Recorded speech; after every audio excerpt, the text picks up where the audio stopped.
Alright everyone, long time no see. I know it's been a while since my last post. Been a couple years actually. But the Hunter is back with something a little different. Typically on this channel, I tend to show old school VHS promos, particularly of anime. But I've got something much different this time. If you've been watching this channel, you know I've got a video on this particular board game, Dragonball Z, the trivia game.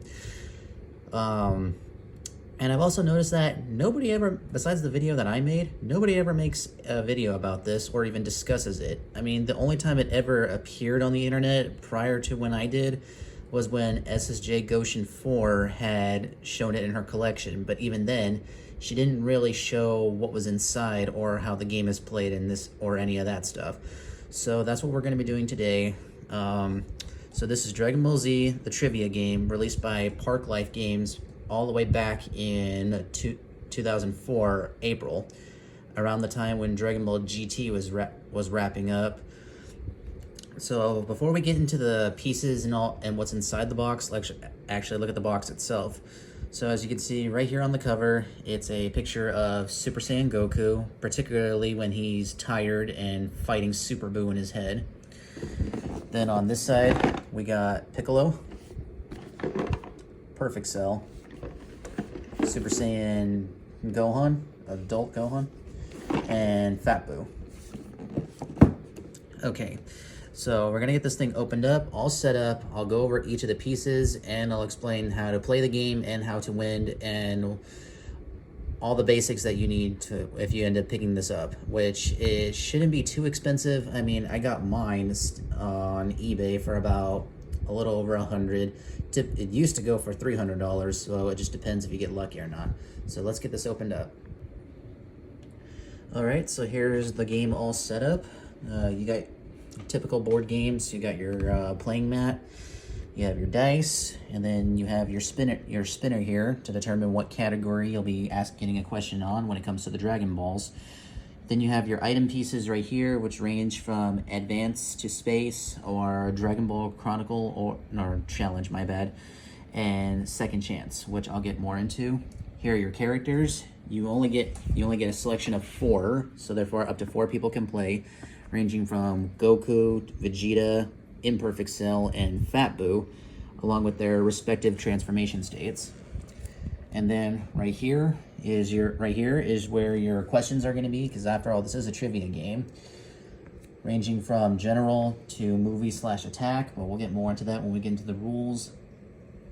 And then we have the rules right here, and as you can see right here, Dragon Ball Z, ParkLife Animation. And this game is so old, the fact that BoJack Unbound was the newest movie at the time, all the way back in 2004. So there are no post BoJack Unbound movie questions. So no Broly, Second Coming, or Bio Broly, or Fusion Reborn, or Wrath of the Dragon. Also, this is strictly Dragon Ball Z. There is no original Dragon Ball questions in here, and there's no Dragon Ball GT either. And then the other pieces we have here are the Dragon Balls. There's 1 through 7, 4 sets, one set per player. So that's that's all the pieces. So this is how you play. Essentially, you roll the dice and you take your piece going around the board.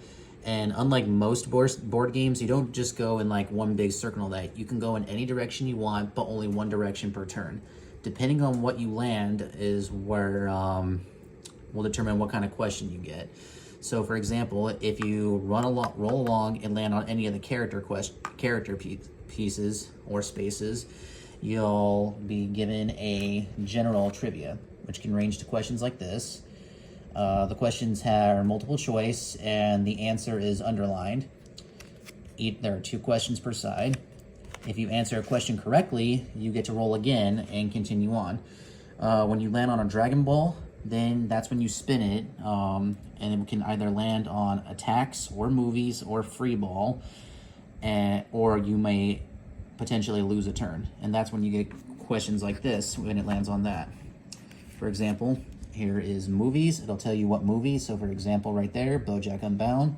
There's your question as well as your multiple choice answers. Same thing with attacks.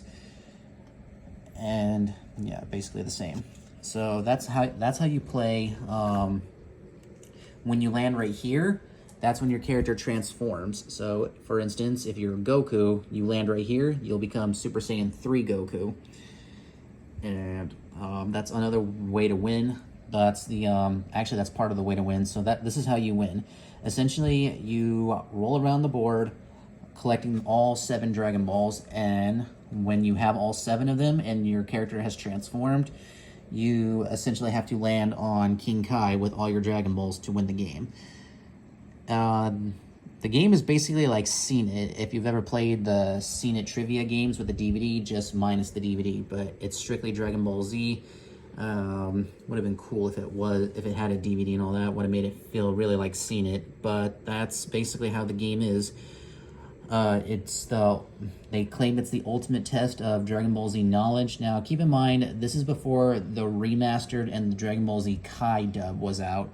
So therefore, questions will be along the lines of the original dub that was premiering on Toonami and on VHS tapes. So yeah, they may ask obscure questions, and these questions can get really obscure, and some of them can be very funny. Overall, if you're a Dragon Ball Z fan, I highly suggest this game. I mean, it is rare, so therefore don't be surprised if you find it and if it's very expensive. But it is a fun time to have. It could be very one-sided if you're playing with multiple people and you know everything about Dragon Ball Z, but they don't know stuff. Because remember, your turn only ends when you get a question wrong. And if you know your Dragon Ball Z stuff, you could potentially win this game without anybody else rolling. But that's all luck-based right at that point. So, yeah. Like I said, not a lot of people talk about this game. As a matter of fact, it was never on the internet until I made that post on the commercial that it had, as well as SSJ Goshen 4 showing it off in her collection. It can be a fun time for Dragon Ball Z fans as well. Like, I've had fun with it with my wife and my and some of my friends. Yeah, I highly recommend it for your collection, especially because how rare it is, and it's a very good novelty item. Thank you for watching, and I'll be back with other videos pretty soon. But until then, this is the Hunter.